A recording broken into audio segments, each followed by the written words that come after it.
Leo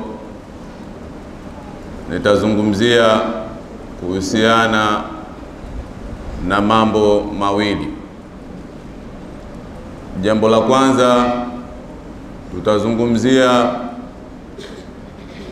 umuhimu wa Lailatul Qadri, lakini pili tutazungumzia zakatul fitri.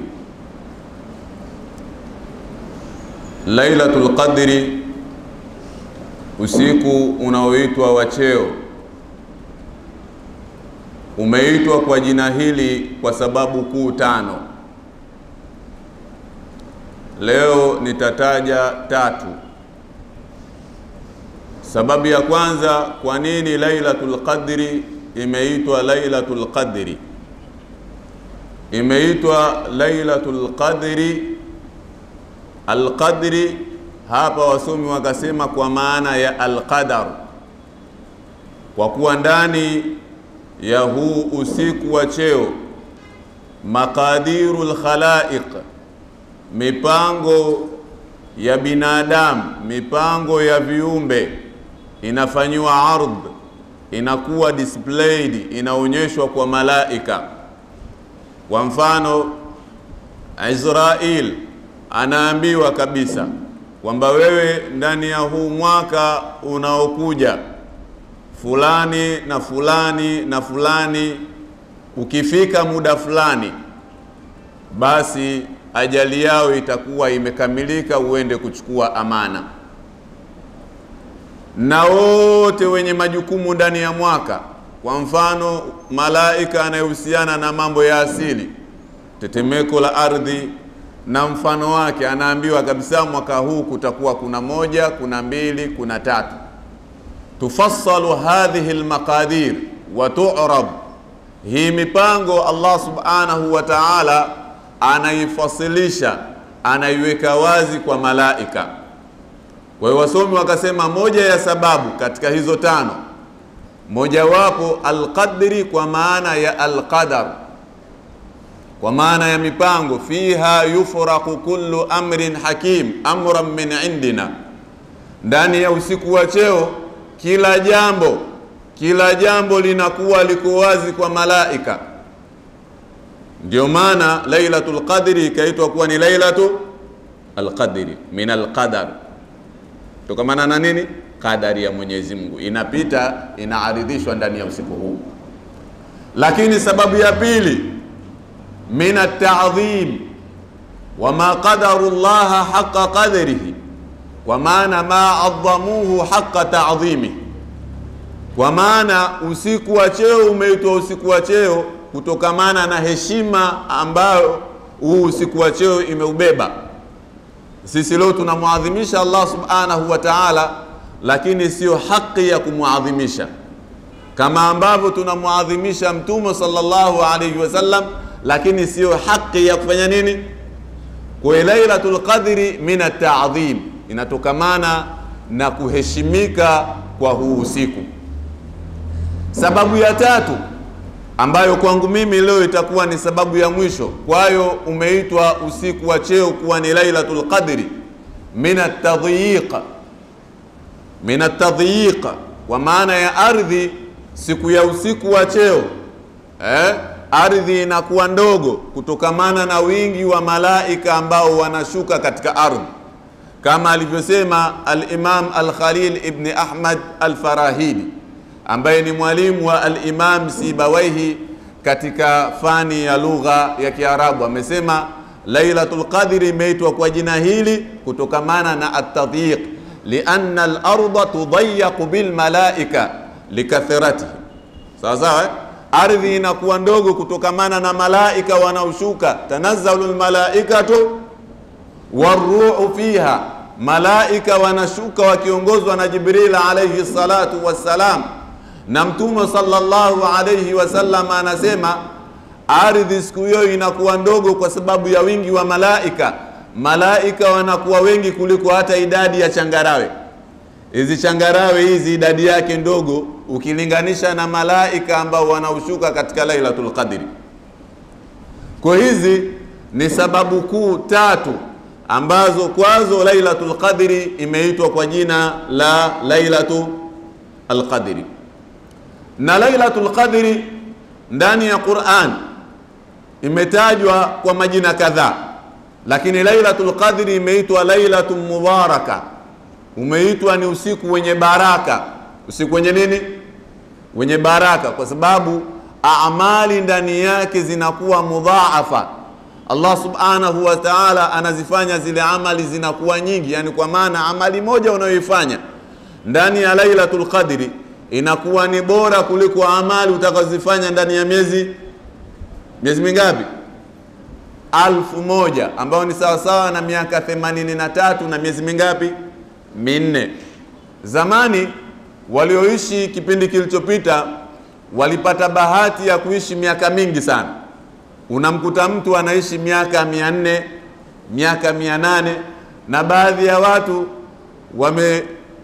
tusimulia katika riwaya, wanasema zamani, yani kwamba mtu akiwa na umri wa miaka 300 ndo anaambiwa kwamba wewe sasa muda wa kwenda sokoni umefanya nini?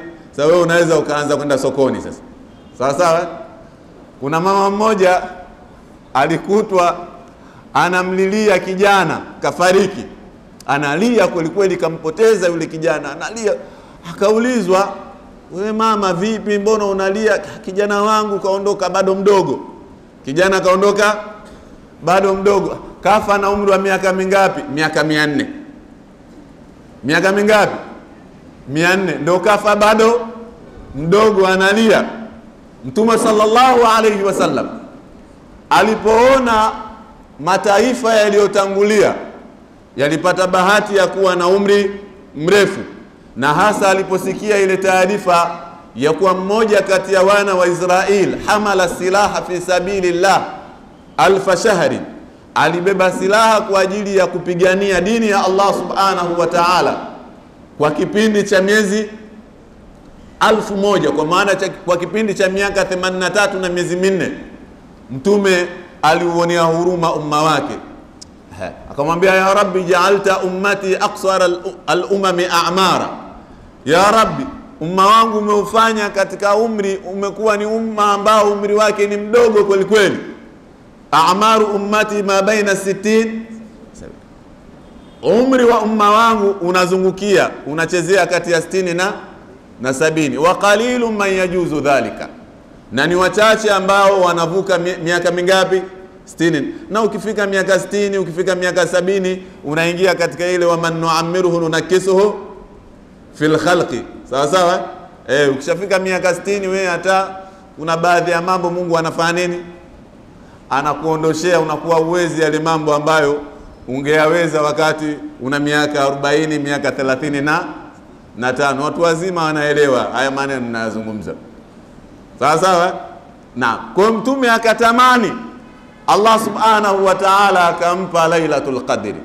Inna anzalnahu fi lailati al-qadri wama adraka Lailatul Qadri khairun min 1000 shahr tanazzalu al-malaikatu biidhni rabbihim min kulli salamun.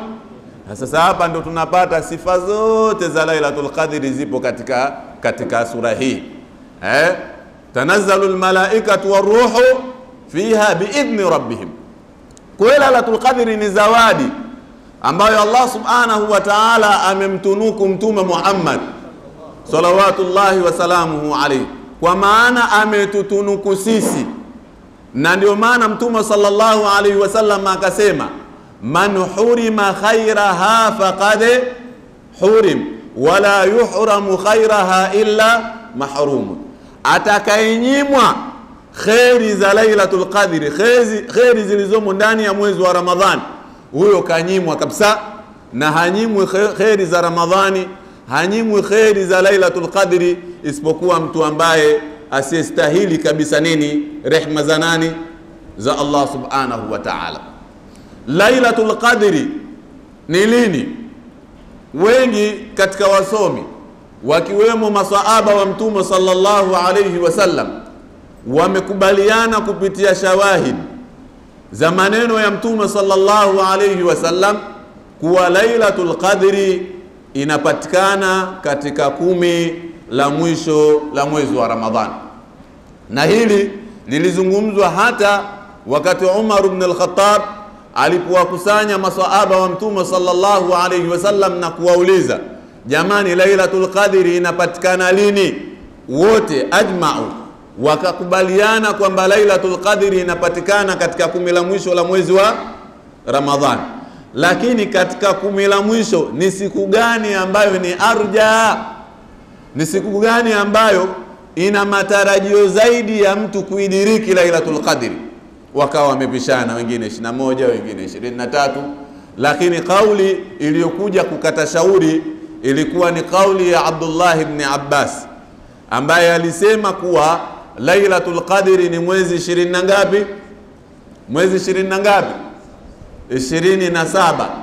Na baadhi ya wasomi wakasema hiyo mwezi 27 hiyo ikija kukutana na Lailatul Jum'a, basi hiyo ni arja autari al-ashr al-awakhir. Hiyo ndiyo siku ambayo inatarajiwa zaidi katika al-ashr al-awakhir, katika 10 la mwisho la mwezi wa Ramadhani. Na alhamdulillah rabbil alamin, mwaka huu tumepata bahati kwamba 26 kuamkia 27 inaangukia katika siku gani? Katika Lailatul Jum'a. Usiku wa nini? Maana yake usiku wa leo sio usiku wa mtu kukubali kulala, sio usiku wa mtu kukubali kushughulishwa na mambo ambayo hayana msingi. Hii imethibiti kutoka kwa Abdullah ibn Abbas. Na alipoulizwa, tupe mantiki, sababu zilizokufanya wewe useme kwamba mwezi 27 ndio Lailatul Qadri, akawa na istishhadi nyingi sana na zimeelezwa. Moja kati ya hizo istishhadi alisema, inna Allaha khalaqa as-samawati sab'a, hakika Allah subhanahu wa ta'ala ameziumba mbingu zikiwa ngapi? 7. Wa khalaqa al-ardhina sab'a, ardhi ameziumba zikiwa ngapi? 7. Wa ja'ala al-ayyama sab'a, na masiku Mwenyezi Mungu amejalia siku ziko ngapi katika wiki? Ziko ngapi shekhi wangu? 7. Waja'ala tawafa sab'a, tawafu amejalia 7. Wa khalaqa al-insana min sab'in, na amemuumba mwanadamu kutokamana na udongo uliotokamana maeneo mangapi? Maeneo mangapi? 7. Na ndio maana mwanadamu yani mwanadamu anatofautiana katika tabia, sawa sawa, kwa sababu ya zile tofauti zilizopatikana wakati wa uumbwaji wa nani? Wa mwanadamu. Na mengineyo aliyoyataja Abdullah ibn Abbas. Kwa akasema Lailatu 27, usiku wa 27 katika 10 la mwisho ni arja autari al-ashri al-awakhir. Lakini pia kuna hadithi ambayo ipo katika kitabu cha al-Imam Ahmad katika al-Musnad. Kuna mtu mzima mmoja alienda kwa Mtume sallallahu alayhi wasallam, akamwambia, ya Rasulullah, na hii imepokelewa na Abdullah ibn Abbas, ewe mjumbe wa Allah subhanahu wa ta'ala, mimi nashindwa kusimama 10 lote la mwisho la Ramadhani kwa sababu ya utu uzima na umwa maradhi. Ya Rasulullah, utu uzima kama unavyoniona, basi nielekeze siku gani nishikilie hiyo ya Rasulullah, huenda nikishikilia basi nitaipata Lailatul Qadri. Mtume akamwambia fi sabi'a, fi sabi'a, katika 10 la mwisho shikamana na siku ya ngapi? Siku ya ngapi? Ya 7. Na hata huyu Ubay ibn Ka'b ndiye aliyokuwa anawasalisha watu tarawih kipindi cha Umar ibn al-Khattab, min aqra'i min al-qurra, ni katika wasomaji wakubwa wa Qur'an, sawa sawa. Ndiye aliyekuwepo kipindi cha Mtume ambacho Mtume alikuwa anaswali raka ngapi? 8 mpaka 11 wakati wa usiku, lakini yeye na Umar ibn al-Khattab ndio waliowaswalisha watu raka ngapi? Raka ngapi? 20. Na a'lamun nas, mtu mjuzi katika maswahaba, unaweza ukamtoa Umar ibn al-Khattab? Unaweza ukamtoa? Mtume sallallahu alayhi wasallam anasema, lau kana nabiyyun ba'di lakana Umar, kungelikuwa na mtume anakuja baada yangu, basi mtume huyu angekuwa nani? Lakini hakuna mtume anayekuja baada yangu. Hili linaashiria nini?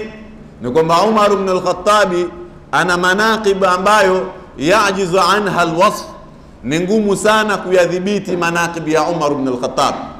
Umar ibn al-Khattab alikuwa waliyun min awliyaillah, ni wali katika mawali wa Allah subhanahu wa ta'ala. Nitakupeni mifano michache.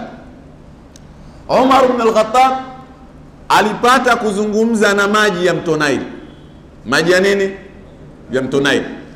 Alipompeleka kule gavana alikumbana katika mji wa Masri na mambo ya ajabu. Katika jumla ya mambo aliyokumbana nayo, alikumbana na kuwa inapofika kipindi maji ya mto Nile yanapungua, basi watu wa mji wa Misri wanaenda kumtafuta mtu mzima mmoja ambaye ana wanawake bikra. Wanamchukua mwanamke bikra, wanaenda naye mpaka katika mto Nile. Wanafanya nini? Wanamweka katika mto Nile. Huyu gavana wake likawa linamsumbua sana hili. Akamwambia Umar, nimekumbana na hili, maji yanapopungua kiasi cha kuwa shughuli za kilimo zinaathirika, basi watu wanamtafuta mwanamke ambaye bikira, wanaenda kumtupa katika mto Nile. Hili nilipolisikia nililikataza, kwa kuwa sijamsikia Mtume sallallahu alayhi wasallam akifanya. Nasikiliza muongozo wako, unanielekezaje? Umar ibn al-Khattab akamwambia, ulichokifanya ni maamuzi sahihi, maamuzi uliyoyachukua ni maamuzi sahihi. Hilo hakuliagiza Mtume sallallahu alayhi wasallam. Alichokifanya Umar, aliandika maneno katika kitambaa, katika karatasi, akaandika maneno. Hayo maneno akataka yaende kuwekwa, kutumbukizwa katika mto Nile. Akaandika kuuandikia mto, ewe mto Nile, ikiwa wewe hapo Misri unajitembeza wewe kwa matashi yako, basi wewe endelea kupungua.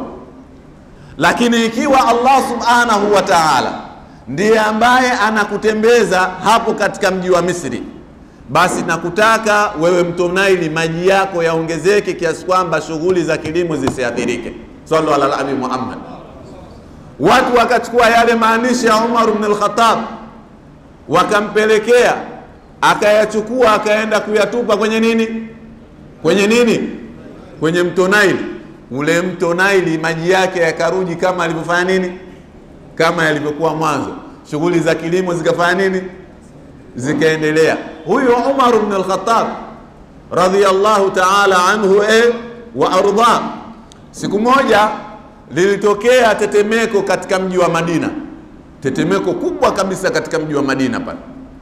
Umar ibn al-Khattab alichukua ile bakora yake akaipiga ardhi, akaiambia, alam aadil, ardhi unatetemeka hivi, mimi sifanyi uadilifu juu ya mgongo wako? Fahadaat wa sakanat, ardhi ikafanya nini? Ikatulia. Sisi leo tunaweza? Hatuwezi shekhe. Haya mambo walikuwa nayo aruni bimithlihim idha jama'atni ya jaril almajami'. Nionyesheni nani kama masahaba wa Mtume sallallahu alaihi wasallam. Leo tetemeko litokea hapo, mtu achukue fimbo yake, mkongojo wake, ardhi tulia, ikatulia. Hao walikuwa masahaba peke yake wa Mtume sallallahu alaihi wasallam. Na ndio maana Abdullah ibn Mas'ud akazungumza maneno matamu sana kuhusiana na masahaba wa Mtume sallallahu alaihi wasallam, wakati auruhusu kuelezea maneno ya Abdullah ibn Mas'ud. Sio hilo, yapo mengi ambayo ameyafanya Umar ibn al-Khattab, na huyu ndiye ambaye amewatoa watu katika rakaa 8 akawaleta katika rakaa ngapi? Na Mtume sallallahu alayhi wasallam anasemaje? Anasema, alaikum bisunnati wa sunnati al-khulafai ar-rashidin, addu alaiha bin nawajib, jilazimisheni kufuata mwenendo wangu.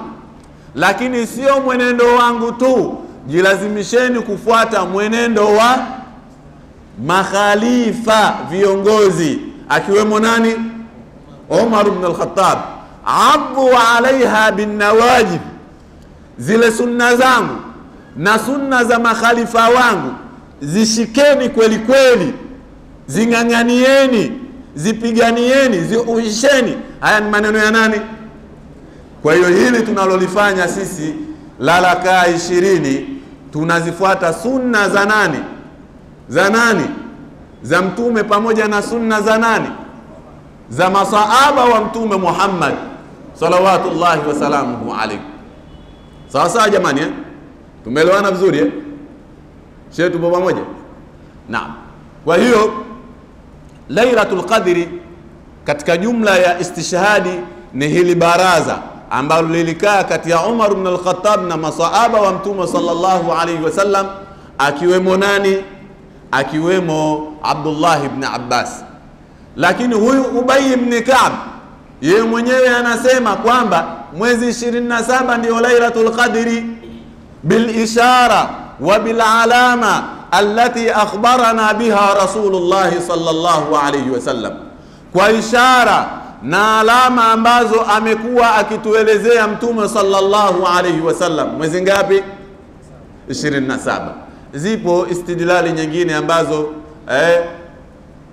sio ni haja ya kufanya nini, ya kuzielezea. Itoshe kwamba mwezi 27 sio mwezi ambao mtu anatakiwa kufanya nini, kuukosa. Katika jumla za ishara za Lailatul Qadri, moja ni inshirahu sadri. Ni inshirah, yani ni mtu kujihisi kwamba moyo wako umekunjuka, umekuwa mwepesi sana kufanya ibada. Tumeelewana? Moyo wako kuwa, yani kwa mfano kama una uradi wako, unaona kila mazingira yakitokea ya wewe kuingiwa na uvivu, ule uvivu unafanya nini? Unatoweka. Wewe unajikuta unafanya nini? Unaleta tu uradi wako. Inshiraha as-sadr ni kifua chako kukunjuka, antataladhadh, unataladhadh, unastarehe pale unapofanya ibada. Lakini wewe ukiona kila unapotaka kufanya ibada hivi kusimama, uvivu unafanya nini? Unakuchukua, unakosa katika zile nini, alama. Watu wa zamani wao ilikuwa ile Lailatul Qadri Mwenyezi Mungu anawafungulia kabisa, anawawekea wazi kabisa. Kuna mtu yeye ishara yake ambayo Mungu kampa ya Lailatul Qadri ilikuwa akienda baharini Lailatu 27 usiku wa mwezi 27 katika 10 la mwisho la mwezi wa Ramadhani. Yale maji ya bahari yale si maji chumvi. Yeye akichukua yale maji ya bahari akiweka mdomoni yanakuwa maji tamu kama maji ya bomba ya Dawasa. Sallallahu alaihi Muhammad. Yale maji ya bahari yale si maji chumvi. Yeye akiyachukua akiweka mdomoni yanakuwa maji ya. Hawa ni auliyaullah, ni mawali wa nani? Wa Allah subhanahu wa ta'ala. Na mwingine ilikuwa anaenda kwenye mtende, akienda kwenye mtende anaenda na uradi wake, akifika pale anauona ule mtende, yale makuti ya mtende yale yanashuka wapi? Yanafanya nini? Yanashuka chini. Hizi mtu ukisoma katika vitabu, manake siku hizi tumekuwa na uvivu wa kusoma nini? Vitabu vya dini watu watusomi.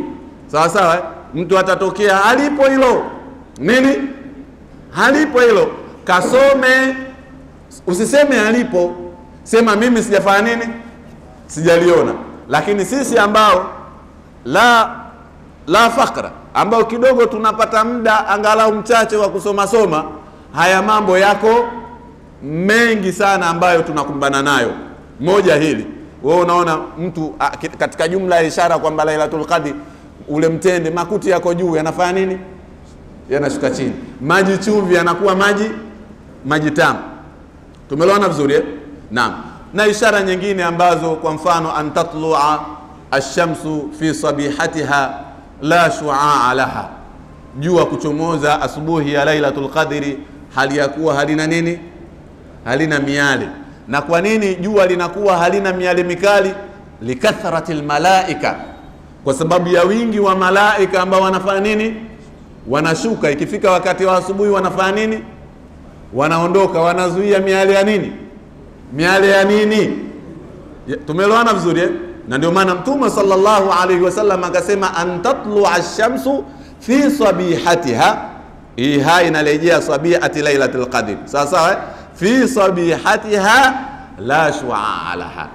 ni jua kuchomoza asubuhi ya Lailatul Qadri, hali ya kuwa halina miale mikali.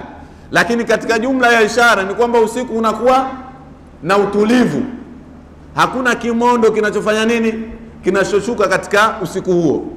Ndio maana Allah subhanahu wa ta'ala ndani ya surat hii ambayo imeelezea kuhusiana na Lailatul Qadri akasema salamun hiya, ni usiku wa amani, ni usiku wa nini, hakuna shida. Utaona anga limetulia, wewe mwenyewe una furaha, wengine kuna nuru kabisa. Allah subhanahu wa ta'ala anawawekea kuonyesha kwamba hii ni nini Lailatul Qadr.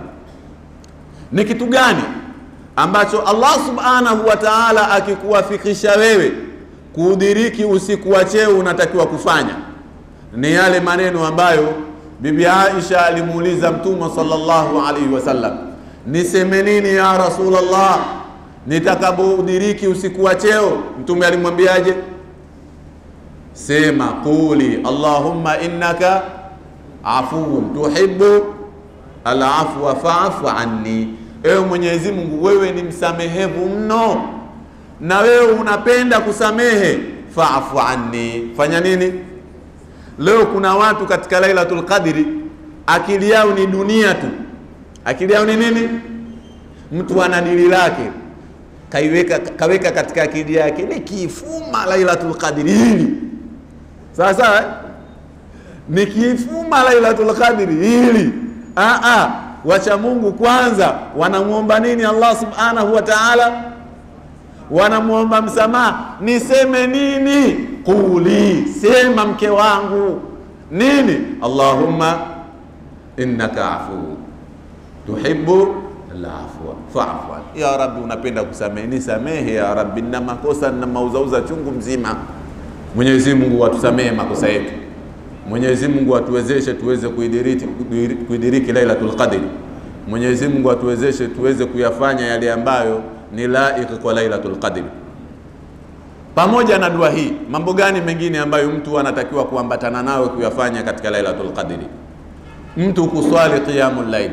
Kuswali qiyamu, man qama Lailatul Qadr imanan wa ihtisaba ghufira lahu ma taqaddama, atakayesimama Lailatul Qadr imanan, akiwa anamuamini kweli kweli Allah subhanahu wa ta'ala, wa ihtisaban, na akitaraji malipo kutoka kwa Allah subhanahu wa ta'ala, ghufira lahu ma taqaddama min dhanbi, Mwenyezi Mungu atamsamehe madhambi yake yote yaliyotangulia.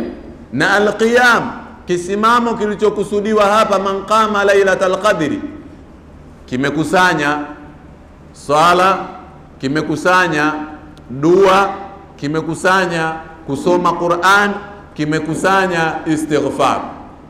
Na ndio maana wasomi waliotangulia wamesema endapo mtu atayakusanya haya yote katika kitu kimoja itakuwa vizuri zaidi. Kwa mfano, mtu akaswali qiyamul layl, lakini kile qiyamul layl kikawa kirefu.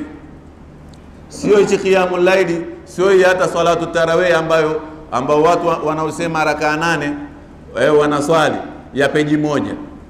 Hapana, Mtume hakuwa anaswali qiyamul layl au tarawih anasoma peji moja. Unaweza kukuta rakaa yake Mtume sallallahu alaihi wasallam suratul Baqara, surate al-Baqara, si ndio qiyamul layl cha Mtume? Sasa sisi ambao tunataka kuswali 11, tuswali 11 za nani? Za nani? Za Mtume sallallahu alaihi wasallam. Tumeelewana au bado? Tumeelewana?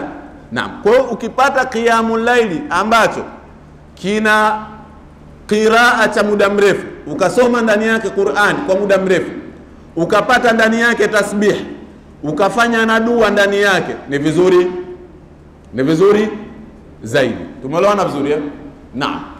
Haya, tuangalie wema waliotangulia walikuwa wanajiandaa vipi na Lailatul Qadr.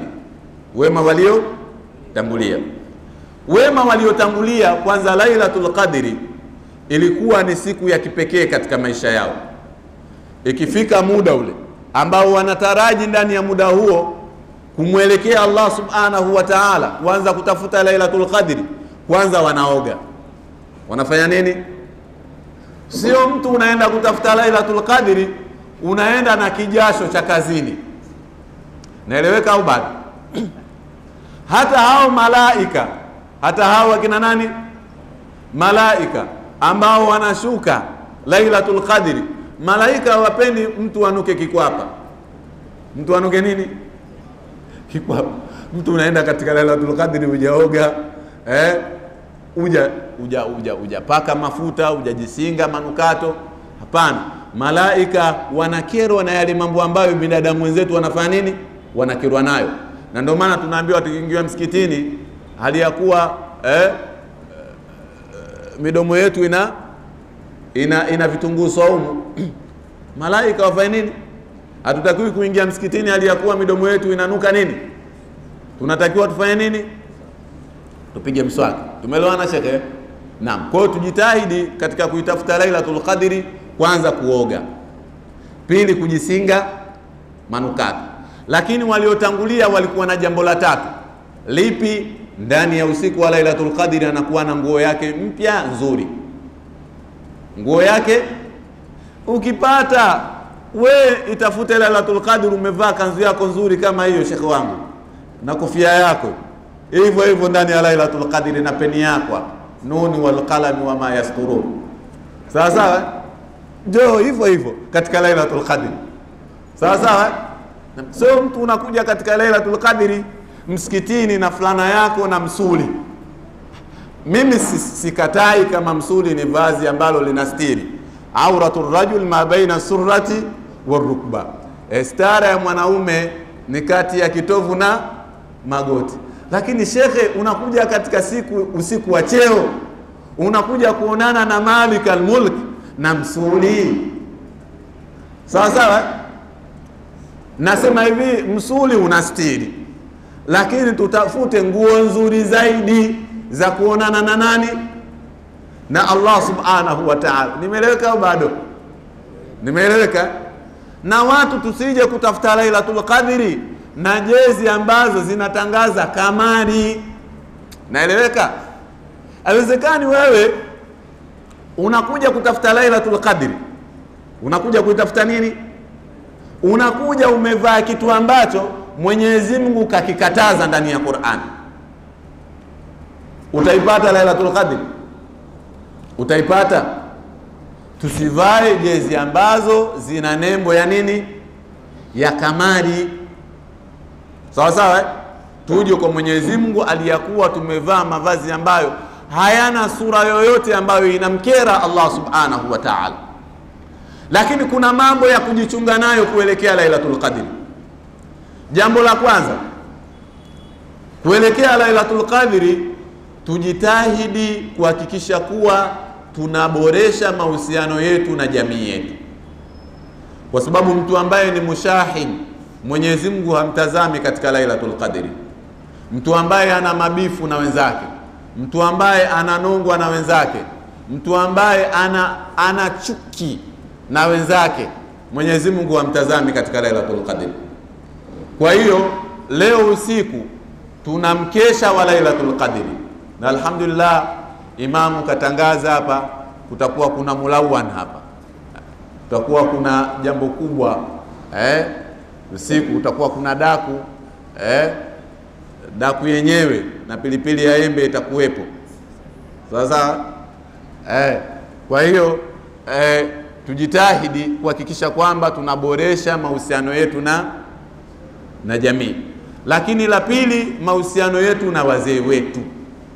Mahusiano yetu na wazee wetu. Mtu ambaye anajijua kabisa yeye mahusiano yake na mama yake, mahusiano yake na baba yake hayako sawa sawa, ahakikishe kuwa anafanya nini? Anaweka sawa. Leo kuna watu wamekusha wanunulia wake zao abaya. Tumeambiwa hakuna abaya la shilingi 50,000. Hakuna abaya la shilingi abaya linaanzia laki ngapi? Laki ngapi? Sheikh amesema 130,000. Yeye ndo ananunuaga 130,000. Sawa sawa? Abaya kwa maana ya abaya, sio abaya maskhara bana. Sawa sawa? uende kununua abaya la shilingi 1045, hilo abaya shekhi, kisha mnunulia mke wake, lakini mama yake bado anachokisema, mama bwana kisha kuwa mtu mzima bwana, hayo mambo ya vijana hana mpango nayo. Hilo usilifikirie katika kichwa chako, sawa sawa. Hivi siku ya Idi anamuona mke wako kapendeza kuliko yeye, sawa sawa, anajisikia vizuri? Hatosema, lakini kibinadamu haijakaa sawa sawa. Na mama zetu vile vile tuwanunulie nguo, hata kama mamako ana miaka 65 70, mnunulie abaya lake apendeze, sallallahu alaihi Muhammad. Kwa hiyo kuelekea Lailatul Qadri, mahusiano na jamii yetu, mahusiano na wazee wetu, shetu pamoja, haya ni mambo ya msingi sana ya kuzingatia. Na mchana huu wa leo tukithirishe sana kumuomba msamaha Allah subhanahu wa ta'ala, atusamehe ili yale madhambi yetu yasiwe sababu ya sisi kuikosa Lailatul Qadri. Kwa sababu niwaambie kitu kimoja, wazee wa zamani na wema waliotangulia walikuwa na maneno haya wanasema mtu wakati mwingine ananyimwa ladha ya kuongea na Allah subhanahu wa ta'ala wakati wa usiku kwa sababu ya madhambi yake anayoyafanya wakati wa mchana. Tumeelewana? Ukiwa na madhambi mengi wakati wa mchana, basi Allah subhanahu wa ta'ala atakuruhusu vipi uongee naye hali ya kuwa wewe mwenyewe mchafu, umechafuka? Kwa hiyo ni vizuri kuelekea mkesha wa Lailatul Qadri tumuombe Allah subhanahu wa ta'ala nini? Msamaha. Tumeelewana jamani? Naam, hilo la